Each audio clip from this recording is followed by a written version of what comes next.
Hey there, folks. Greg Shepard here, SNA Financial Services.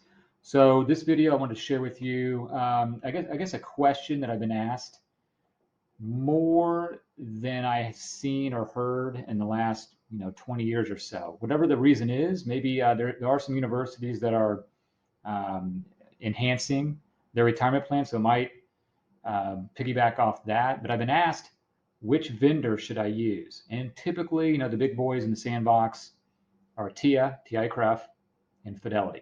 Okay, two choices. Neither one of them are bad. I think they're both good. Okay, my experience, I just personally, I like to use Fidelity for various reasons. I like their BrokerageLink better. For most plans, they have more investment options to choose from. But to this video, the point here is these clients that I spoke to after, actually they weren't clients at the time, but after getting to know them and what they were looking for, what we did is a strategy that's unbeknownst to not everybody, but most higher ed employees. We actually comboed both TIAA and Fidelity. You can do this. I haven't run across a plan where you can't, not to say you can't out there, but most times you can. So in this case, what we did, this individual, there were two. So one was in the Missouri system and one was in the Arizona ABOR system. And they were getting closer to retirement. So what we did is decided how much we wanted in stocks versus bonds.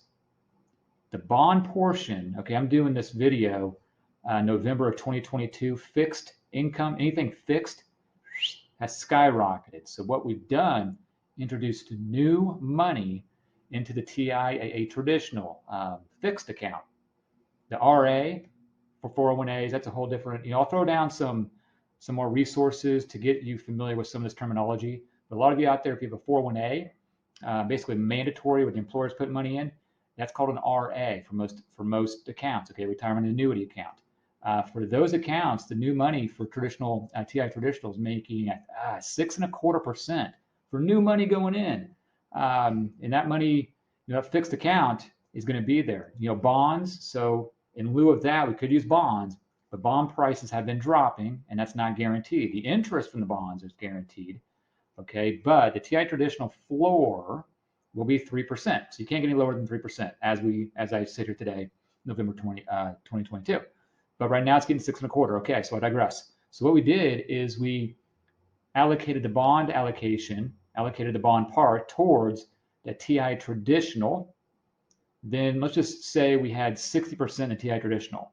And then we took that 40%, put it over in Fidelity's BrokerageLink, and allocated that towards various stock and equity investments. Okay, so what we've accomplished is basically getting the best of both worlds, because you cannot get a fixed account over in Fidelity's platform. I haven't seen it that's going to rival that TI Traditional at 6.25 right now, again, as I speak here in November of 2022. So this is, folks ask me all the time, what's the advantage of using an advisor? Right here, this is one advantage of using an advisor. I'm not saying go out and use an advisor, but that's an advantage, okay? It pays for you all out there in higher ed to know these kind of strategies where, in fact, you can combo, but make sure you know what you're doing before you kind of venture into that world. Again, I'm going to throw down some resources down below in the description to probably help you out with some of the things I spoke about here in this video. All right, folks, Greg Shepard here, SNA Financial Services. You'll take care. Bye-bye.